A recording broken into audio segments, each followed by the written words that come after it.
Where's the Italian?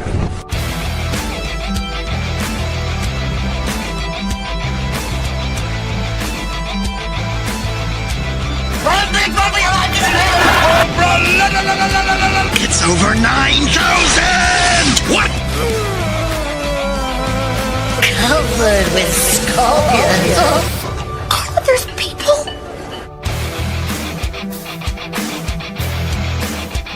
Weird.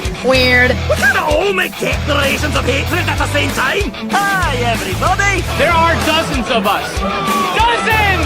你好中国就是叫西纳，我爱更尊重中。Shield up. There's nothing sacred. Space! Disappointed! Alton, help me up onto his casket so I can dance on it.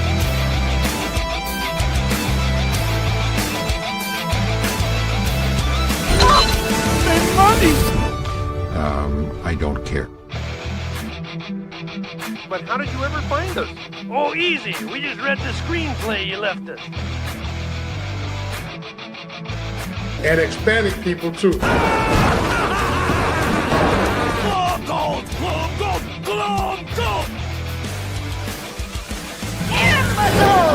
That means you're gay. You get nothing.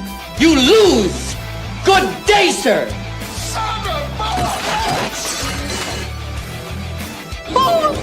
I'll help you. Everything is sexist. Everything is racist. Everything is homophobic. And you have to point it all out. Just when I thought I was out, they pulled me back in. Huh? Zappuccino. What do you know? What do you say, M4 Empire? Welcome to the M4 Cast AM. I am Marvin Movie Monster Montanero, joined, as always, by the one and only Lauren Connor. Hello, Lauren. Good morning. Good morning to you as well, my friend. It is far more morning for you. It is almost afternoon for me. And it has already been a hectically busy day. You know, my my running gag to Jonas is always like, oh, hey, you know, I'll be gone, you know, for this amount of time, you know, don't bother me unless Bob Iger quits or something like that. And today is that day, apparently. Yeah, well, my understanding is they still have to take the formal vote and do all of that, but it's all a formality now. Mm-hmm. Well, and whether Bob quit or whether, so I mean, it's not. Look, we all knew Bob was leaving this year, but I think we all thought that Bob was leaving in December. That Bob was going to close out the year, and he had said he was going to serve and have his. What I had understood was the successor was going to be announced and then kind of shadow him for the rest of the year. And according to the stuff that I've read so far this morning, it sounds like that's still sort of what's happening, and that he will still be there to act in an advisory capacity through the end of December.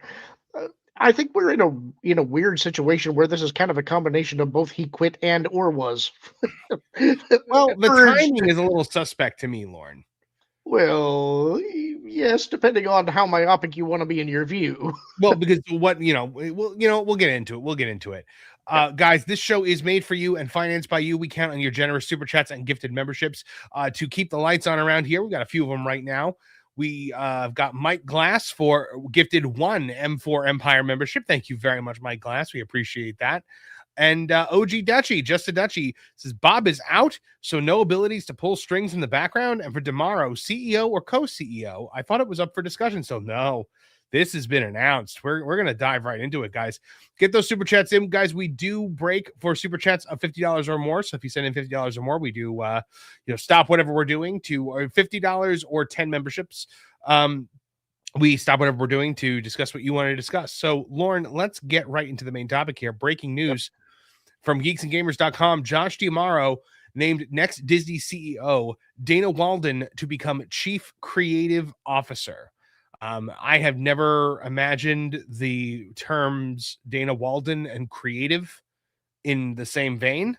She is certainly not a visionary. She is definitely not a John Lasseter. And John Lasseter was so they've made a new position for her. Chief Creative Officer has been around before. John Lasseter was the Chief Creative Officer previously, years ago before he was fired. And but she is the President and Chief Creative Officer. Yeah, and I was reading this news this morning and trying to break down in my head how I think this should be understood. I'm not sure if I've really settled on it yet, but I think my take right now is that okay, they know that Josh has run the parks and everything, and that they see that as being where the stability for the company comes from. And that's always been the case in the past, is that this is where our money is made, and this is what we need to Right. stabilize and get into a better position so that all of the other business divisions can operate as needed. I think Josh Diamaro would also not be a creative. And there was no way that they were just going to shove Dana Walden to the side. So they had to do something with her. I was pretty certain that they were going to do the co CEO thing. It appears that's not what they're doing here. But I don't think this is necessarily good news. No, certainly not. You want to see what's definitely not good. Well, let's get into this first, and then I'll show you what's really not good news. But so they have announced that Josh Diamaro will become the next Disney CEO. But here's the thing, Lauren, it's effective next month. The move confirms behind the scenes reporting suggests Bob Iger would step aside earlier than publicly implied, formally ending his tenure at the company's upcoming annual meeting on March 18th. So that means Josh Diamaro is taking the reins next month. Yep. This was a unanimous vote by the board of directors. They selected Diamaro, who is a 28-year company veteran and the current chairman of Disney Experiences, obviously, aka the one profitable division of this company. Now, alongside that CEO announcement, Disney also revealed that Dana Walden, currently the co-chair of Disney Entertainment, will assume the newly created role of president and chief creative officer that reports directly to Diamaro. So, how did Wall Street take this news, Lauren? That's the big question, right? Not all that well. So take a look at this. This is the stock right now over on Yahoo Finance. It is hovering near that $100 mark, which is kind of like, Psychologically important. Yes. When that stock falls below 100. So it was up here. I mean, it was up at like 112 actually, very recently. So this is just today. So if you look at the 5-day, it was up at about 112. And then it after the earnings call, or when the earnings report came out, it shot down to about like 107 or something like that. Looked like it climbed back up a little bit here, and then just once they made this announcement, it hit the floor, which I'm actually honestly surprised by, because Diamaro was the Wall Street choice, wasn't he? Yeah, but there's two things that I think are important here. And first thing I should say is I am not a stock guy. I'm not none of this constitutes any kind of advice or expertise or anything. This is just a random schmo's opinion. But whenever anything is seen to be shaking what is expected, you're going to get a reaction, and we're in the first 24 hours here. They have been signaling for the last couple of days that this announcement was going to be coming and that Bob was probably going to be leaving early. I don't think that's surprising. I think what's going to be more important is what comes out in other news in the coming days, and whether we find out if that had anything to do with why suddenly he's retiring early. If that happens, there's a couple things that I want to pay attention to. It's like I want to see what the stock does over the next 2 or 3 days, if it begins to recover almost immediately, or if it continues to go down. If it dips below 100, the next psychologically important number is 85, which is about as low as it's gotten in the last several years. And if it hits there, that's when I think you're going to have like an all hands on deck red alert situation, right? Where they're going to have to do something pretty significant PR wise to try and deal with whatever damage comes from the fallout. Right. I mean, you look at it, got down back in around April.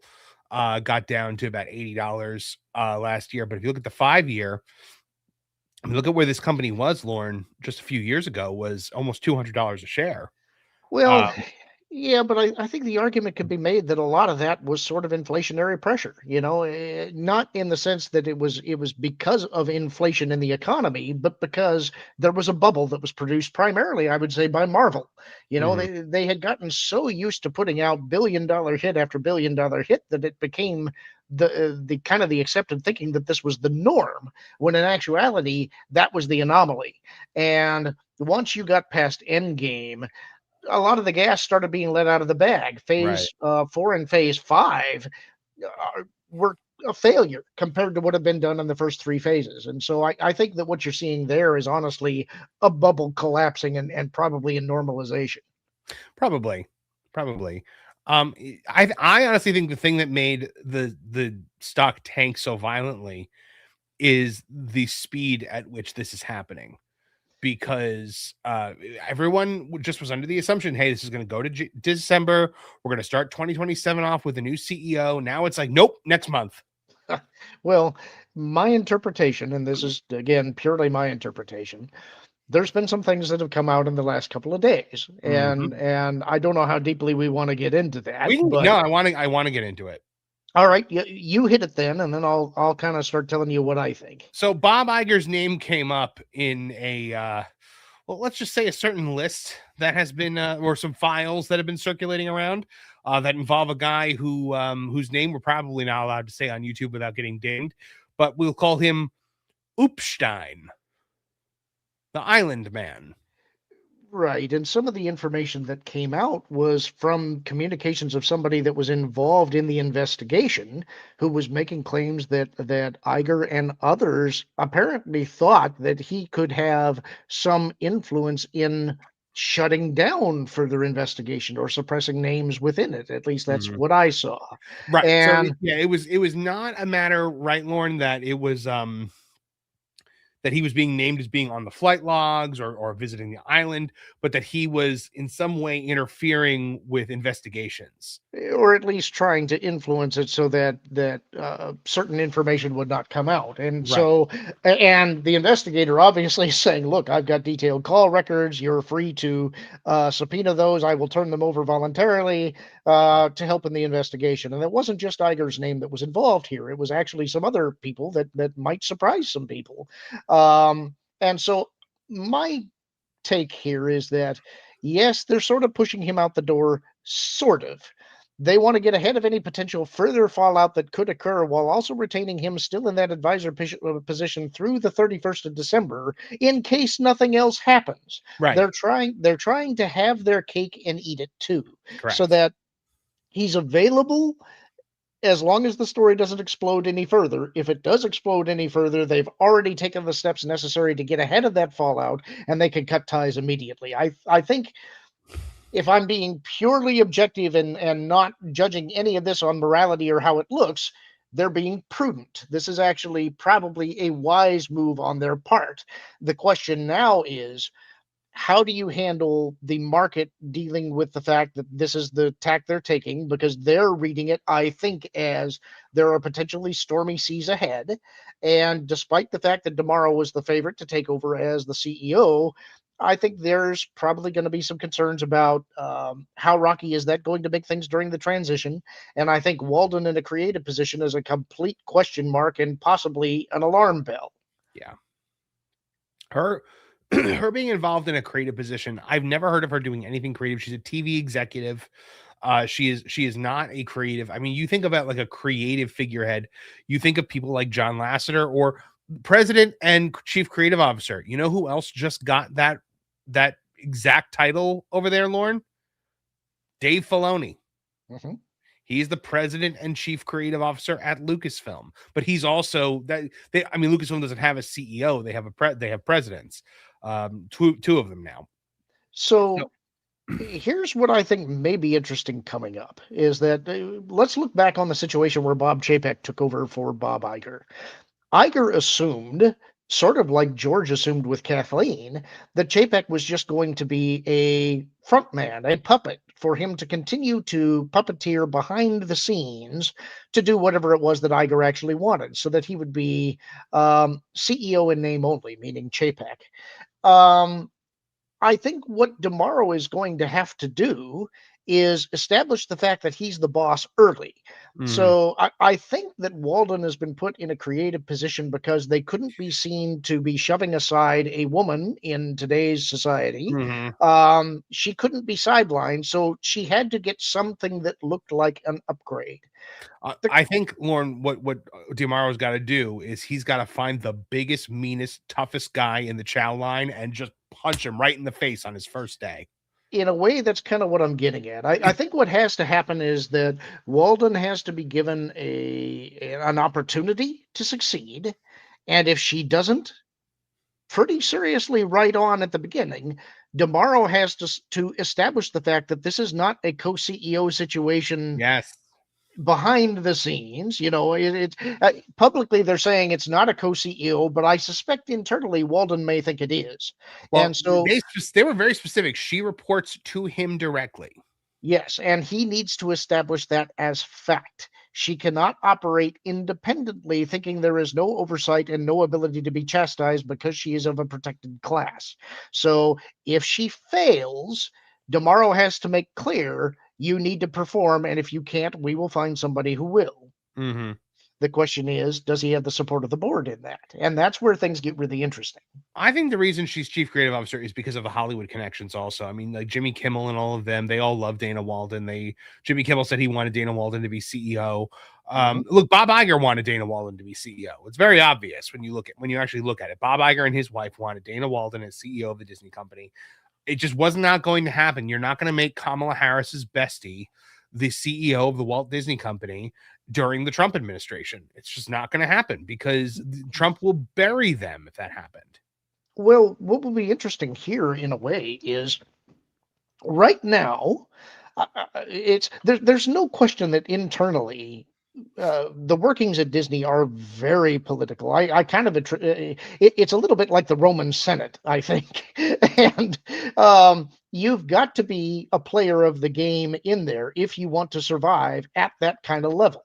I suspect as Kamala Harris's continued political fortunes go, so may go the fortunes of Dana Walden. It's like right now, there's still an open question as to what happens through the next year. If the midterms go a certain way and the other side becomes ascendant again, then Walden may gain additional power. Go ahead. Sorry. Riddle me this, Lauren. Circling back to Bob Iger for a second. What if, so the reports that came out said Bob Iger has been very frustrated with a lot of the mess that has been the last couple of years. Specifically, they mentioned the Jimmy Kimmel situation. What if this was Bob Iger's choice? And what if Bob Iger sees the writing on the wall?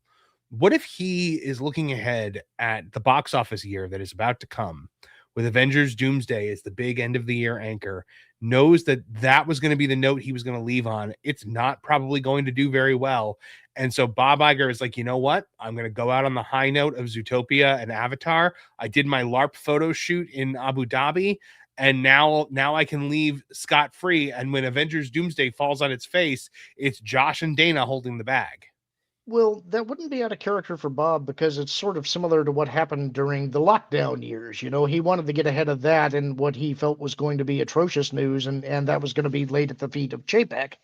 At the same time, I don't know that Iger feels that he's getting out ahead of anything. To me, for the last several months, it's been obvious that he's been frustrated. It's been obvious that he's been defensive.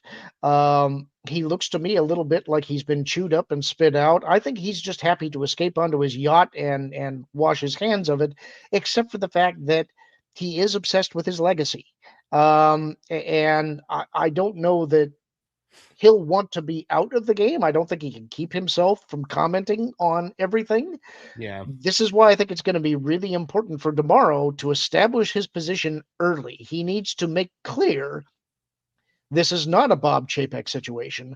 I am the boss. The buck stops with me, and I'm going to hold all of you accountable. Well, but that's if he's able to do that. Bob Chapek tried to do that too, and but that was a Bob Chapek situation where now, Iger was still pulling the strings. That's why I'm saying it's important to find out whether he has the support of the board or not. Now, supposedly this was a unanimous board decision. Now, my question is Iger and his ilk so damaged at this point that the board is saying, look, you may have appointed us, but we're now in a situation where the entire company is under threat, not in the sense that it looks like they're going to fail, but that they may fall in the parks division to permanent second place and that their movie divisions can never recover. And if that's the case, they may finally be in a mindset to go that, okay, Iger, you have nothing left to offer us. And that's when you start looking for a new leader. And the question is, can Josh D'Amaro be that leader? I don't actually know. And so that's kind of an open question for me. I don't know a lot about the guy. My understanding is that I think he has a mixed reputation in the Parks and Services division. Yeah. I think generally he probably has a better idea for what the audience wants. I'm curious though as to whether some of the nickel and diming and all of that stuff was that coming from him, or was that more because it was under Iger's direction? Well, I mean, look, Bob Iger is certainly not thrifty in any way, shape, or form. Bob Iger spends money like it's going out of style, and that was one of the things that was a major issue with Bob Chapek, was he was trying to curb spending. So I think that maybe the attempts to curb spending at the parks could be D'Amaro. But when you look at Josh D'Amaro, you have to notice that his tenure at the parks coincide with some of the most controversial changes in their history. Longtime guests pushed back against the rollout and expansion of paid fast pass systems, which replaced previously included conveniences with tiered pay to skip offerings. So yeah, Genie Plus, all that rolled out during his reign. However, you could make the argument that Bob Chapek put that in place when he was the head of the Parks and Experiences division. But when you look at also his treatment of legacy attractions and park spaces, during his leadership, Disney moved forward with decisions that resulted in permanent closure or destruction of longstanding fixtures like Muppet Vision 3D, Tom Sawyer Island, and the Rivers of America. So that all came from Josh D'Amaro. And remember, Josh D'Amaro did the presentation of all the great stuff that was coming to the Disney parks, and he stood up there and he knew darn well that Monsters was going in Muppet Vision, and he purposely didn't say it because he knew how unpopular of an opinion it was going to be. Yeah. I guess I would say there are situations when you are in a corporate structure where you understand that there are some things that you cannot say because they will cause controversy and damage to the stock price and all of that. So while I may disagree with the decision, I can understand why a person in that position would not say something about that. Right. This is my real question about this whole situation is, unfettered as the actual CEO, does he chart a new direction? Now, one of the questions that I have, and I think this is relevant and interesting, is that we just saw how Kathleen left, right? And now we're seeing Bob leave immediately after. And in a way, sort of in the same way, I am curious to see, do they come out and they start trotting out all these accolades and things for Bob, or do they just let him quietly slink into the darkness? And I think that will tell us something too. I think Bob Iger next month is going to get the Viking funeral. Well, we'll see. I think a lot depends on whether any additional news comes out. The other thing is, we're already seeing, it looks like they're making some significant changes to Galaxy's Edge after the immediate departure of Kathleen Kennedy. Mm-hmm. That is a parks change. And you can't tell me that they just made this decision about tomorrow last week. They knew about it when Kathleen was leaving. They're already making changes. That is a concrete thing that is already happening. So my question is, now that this is announced, do additional parks changes start happening, and do they start happening now? If they do, that signals something. Yeah, that would be interesting. I mean, we don't know who's taking over the parks yet either, though. I don't think they've said who is going to be the new head of Disney Parks and Experiences. I mean, there are a number of people that it could be, but I shudder to think that any of them would be viable options. The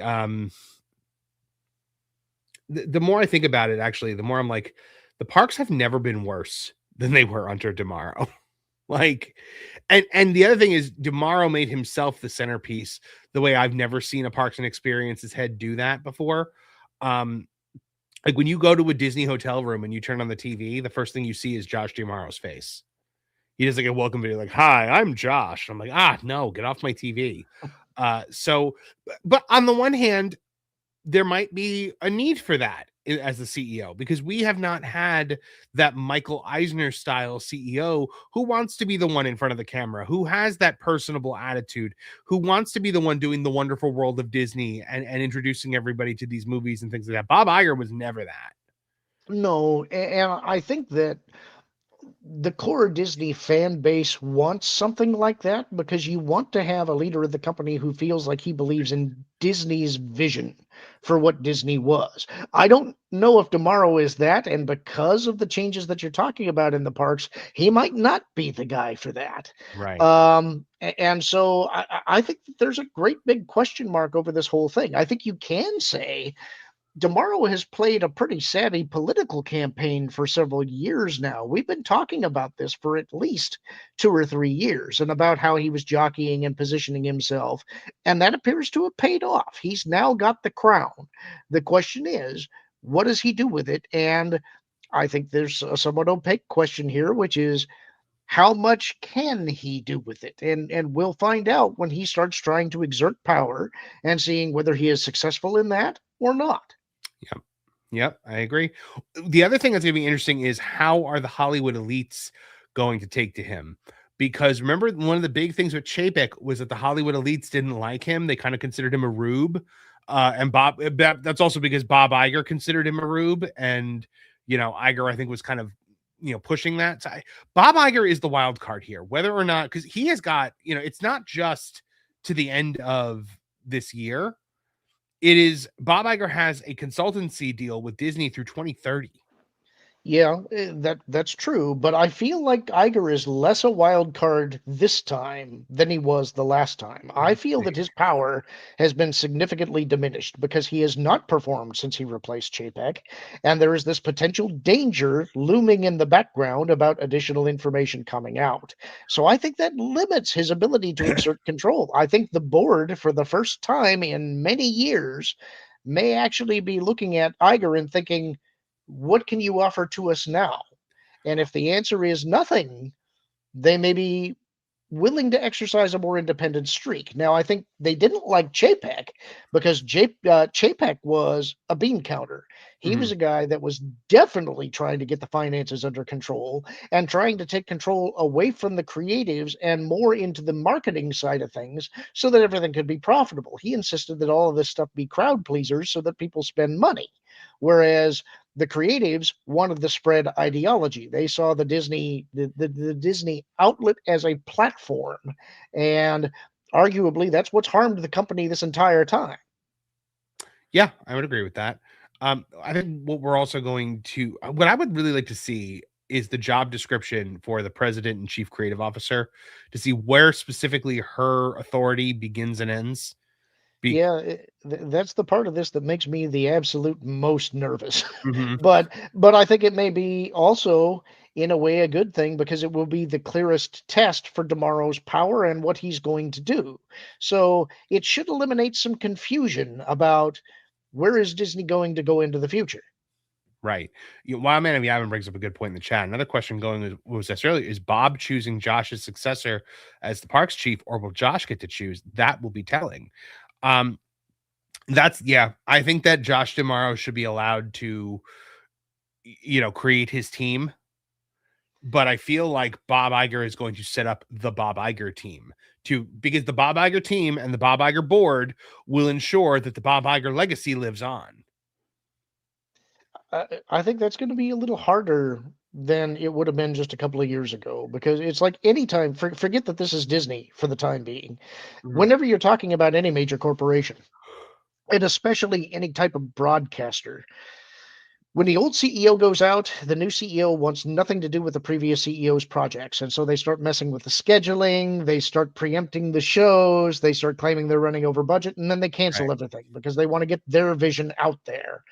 I suspect you're going to see some of that here, especially because DeMaro's got a bit of a tailwind because Iger has obviously been failing over the last couple of years. And so there's going to be an appetite to change those fortunes. They know that all that's being reported about them is bad news. They've got nothing that they can actually report on positively in an honest way. Well, yeah, I mean, we saw them yesterday attempting to report on all the wonderful things that they're doing during the shareholders meeting, which was, the earnings call, which was just, I've never heard so many lies in my life. Just lie after lie after just misrepresentations of things. And it was all, Bob Iger playing double speak with everything. And you see here, the stock has gone down again. Last time we looked, it was at like 102.78. Now it's at 102.67. It is gonna be interesting to watch this stock today, Lauren. And I'm telling you, it is the speed, because I thought Josh DiMauro being named as the next CEO was going to actually make the stock go up. But I think that being like, we're booting Iger out early, I think that's what's got Wall Street spooked. Yeah, I think it signals to Wall Street that there is something else that's going to come out, and we're nervous about it. But at the same time, a lot of times you'll have buy options that are set when you hit a certain threshold. So what'll be interesting to me is not the next 24 hours. It'll be, where are things on Monday? I think once we get past the weekend, we'll have a better idea of how this is being digested. The other difference between Chapek era Bob and current Bob is not only, the Upstein list, but the fact that back then Chapek era Bob thought that he was going to be able to make a run for president in 2024. I don't think current Bob has any such aspirations. You mean Iger? Iger was the one who had aspirations. Iger was. Chapek era Iger.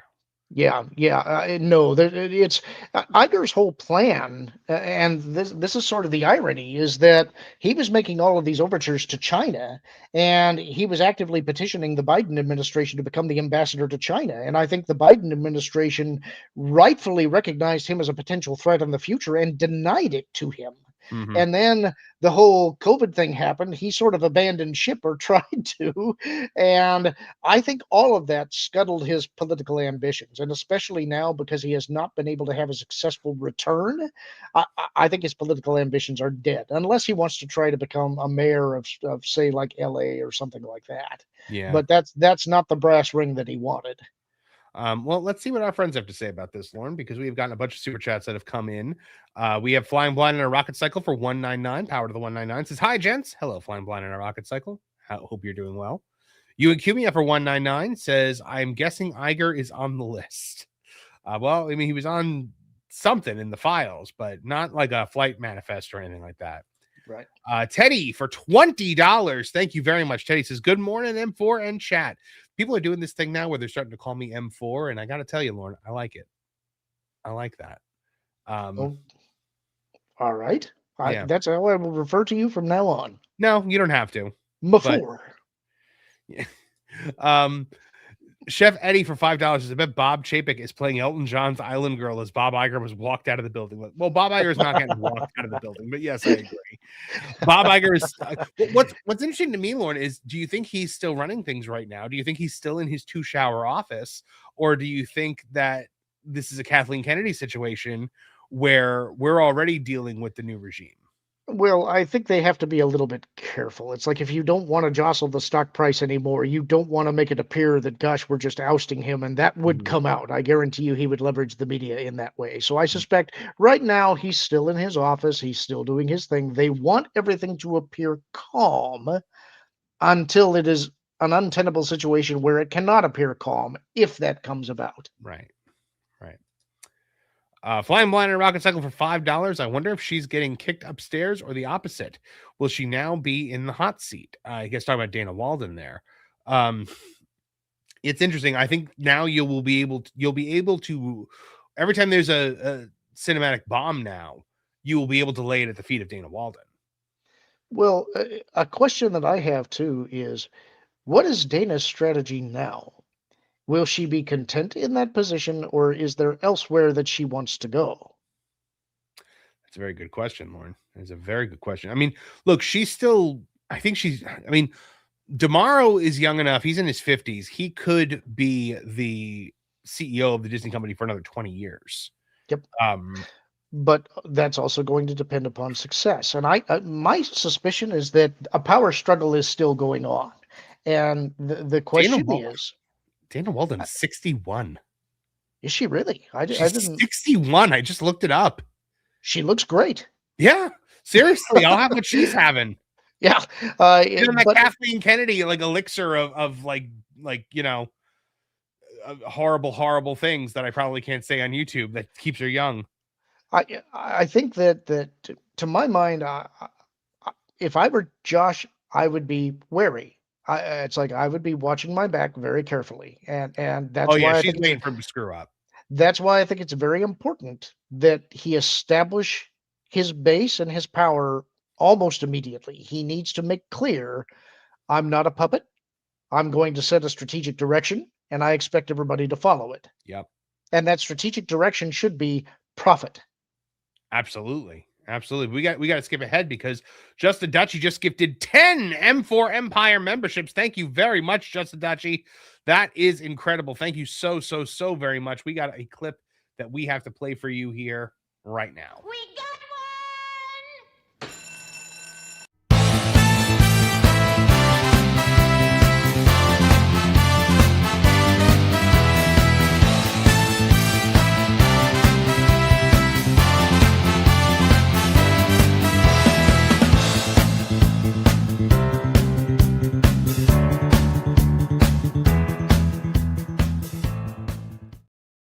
Truly awesome. Thank you so much, Justin Duchy.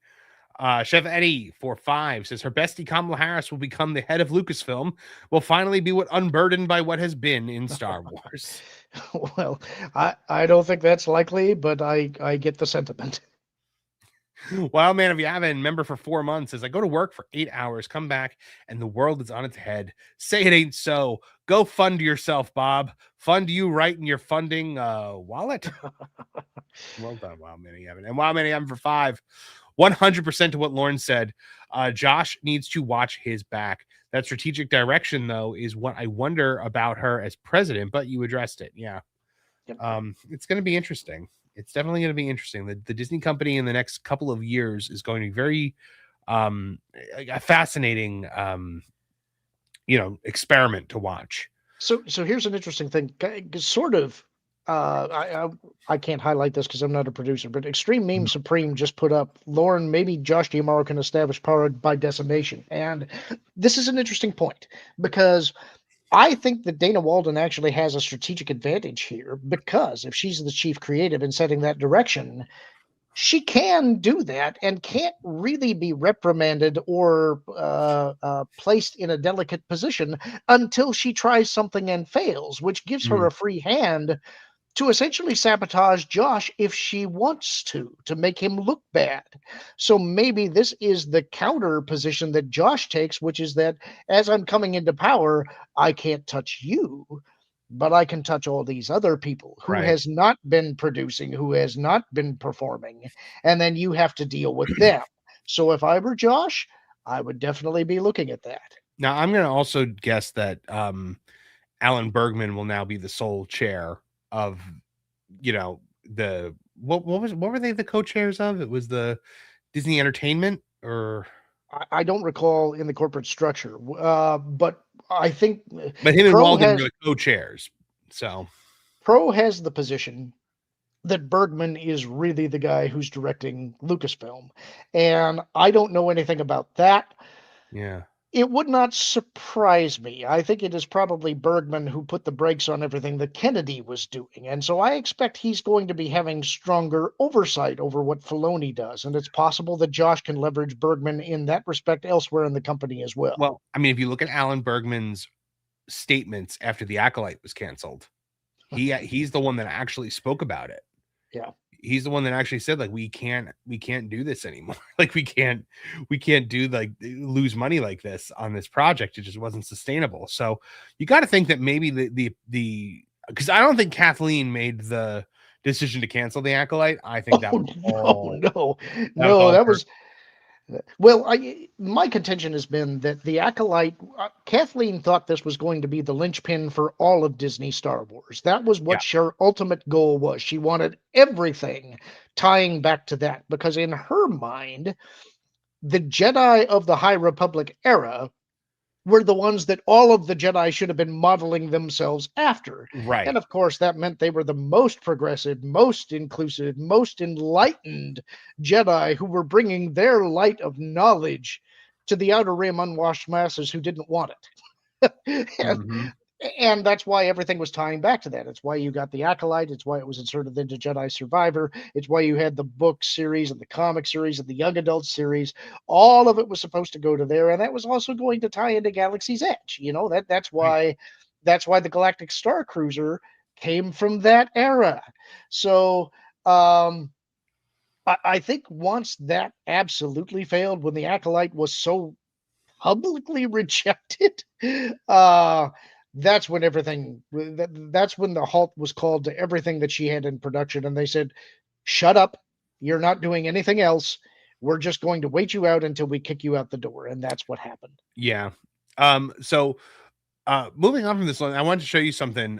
So I just did a vlog for Park Hoppin' that went up last night. I went to Disney on Sunday and it was in the 20s, like temperature wise. With the wind chill, it was in the teens. It was the coldest day I've ever experienced in a Disney park. But one of the things I did was I stopped by Galaxy's Edge and I made I had a couple of character interactions that I think you might enjoy. So this is just a snippet of this vlog here, guys. You can check out the whole thing on the Park Hoppin' YouTube channel. But so here we go. Is the Millennium Falcon, the centerpiece of Galaxy's Edge. It looks like there's a 20-minute standby right now for Smuggler's Run. We've heard tale that they're going to be doing a double rider line. Look at that. It's that girl from Star Wars. What was her name? Mary? Sue? Oh, Ray. And there you go. That's one. They got Vi Marati there too. I didn't think that she was still being trotted out. They are still trotting her out. But you know, I like the what's her name? Mary? Sue? Oh no, Ray. And then that girl. All right, Bright Suns. Nice. Yeah. Bright Suns, Cold Air. She was over there like 2 minutes ago. Immediately, I ran to find Kylo Ren because I'm like, let's take care of this right now. You snitch. Go get her.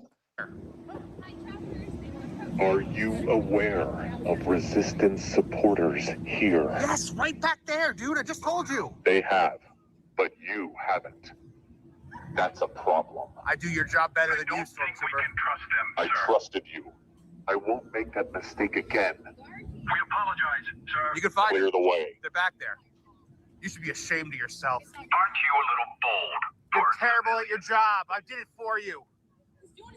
I just did 80% of your job. My favorite was the girl back there who was like, he's doing his best.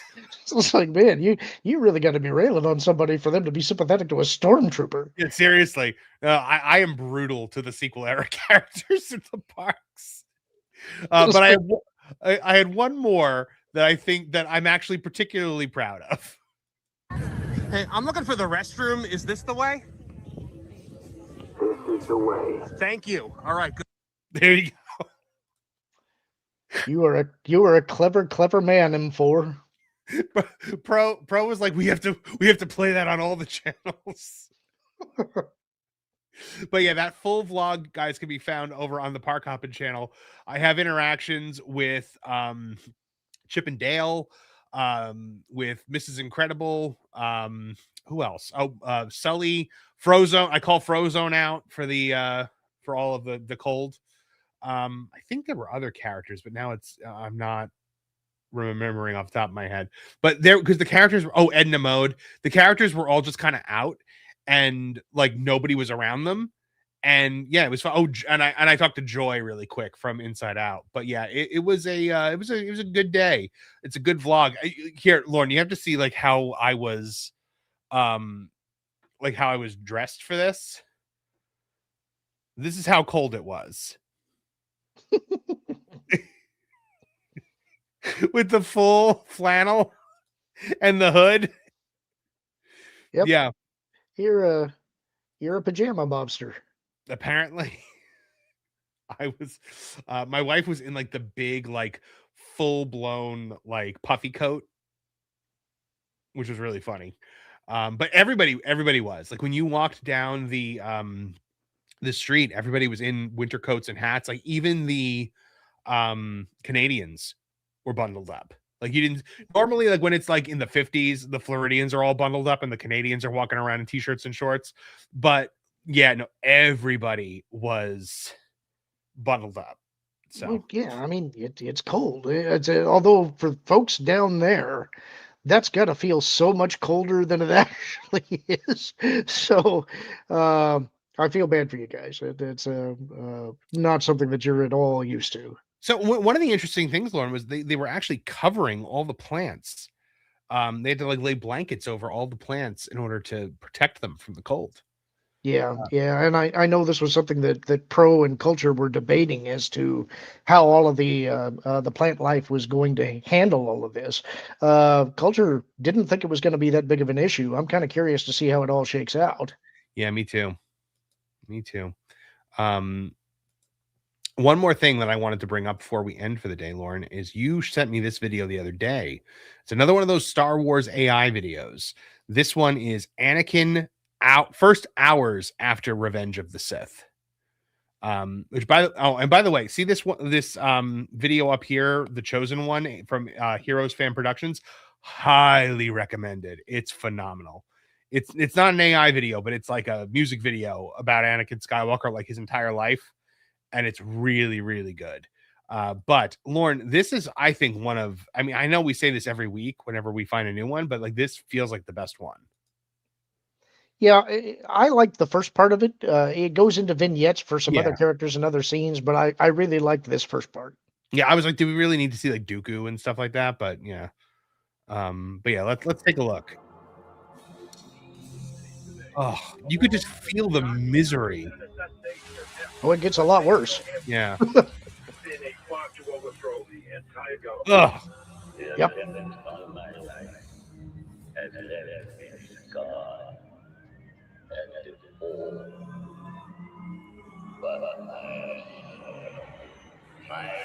Look at that piece of his jawbone that was showing through his face. That was gross.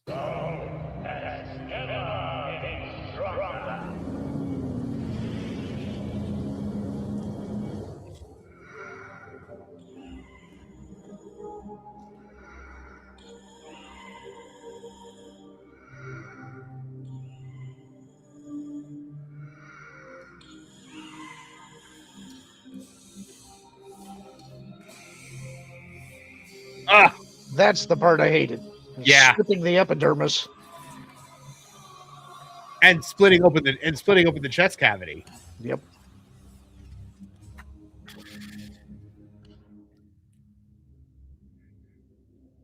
Now, in a lot of these videos, they always have the thing in his throat, and they put it here too. Was that a thing? I never remember seeing the thing on his throat. Well, no, it wasn't in the movies in any way, but that's something that they've introduced here in the AI stuff.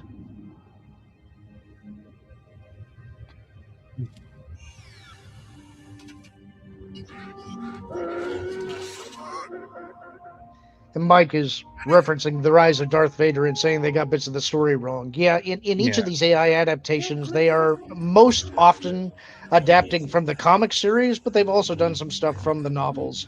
And yes, in every one of those cases, it's an interpretation. It's not a direct the literal depiction of whatever it is they're adapting. The Obi-Wan vignette later in this is directly pulled from the end of Dark Lord.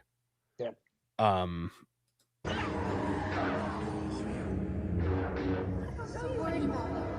Which is why, like, I actually got annoyed with people in the Obi-Wan series who were like outraged that Obi-Wan didn't know that Vader was still alive. I'm like, no, he never knew.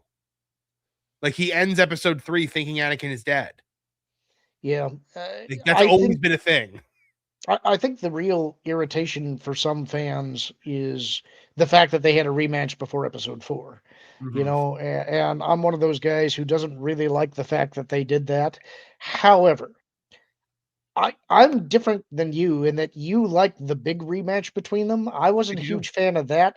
I like the one prior when Vader just straight up throws Obi-Wan into the fire, because in my head, I always hear him yelling, "How do you like it?"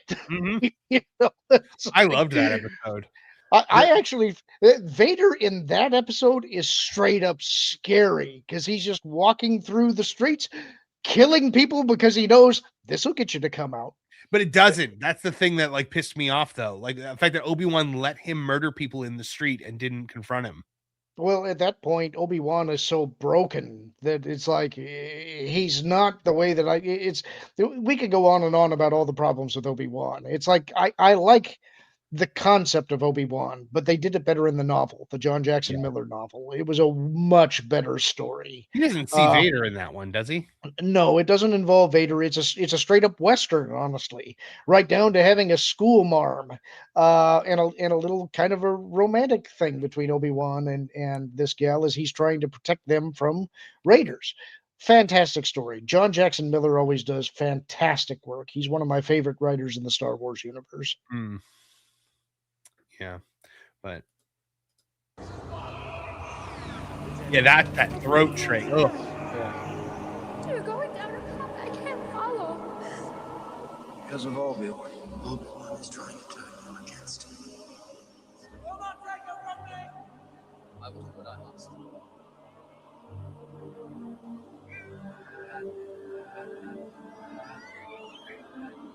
good.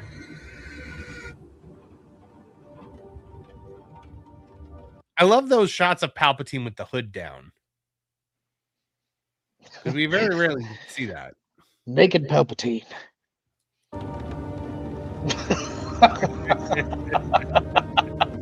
Not even going to take the bait. Nope. He will make it. He is ready for body reconstruction.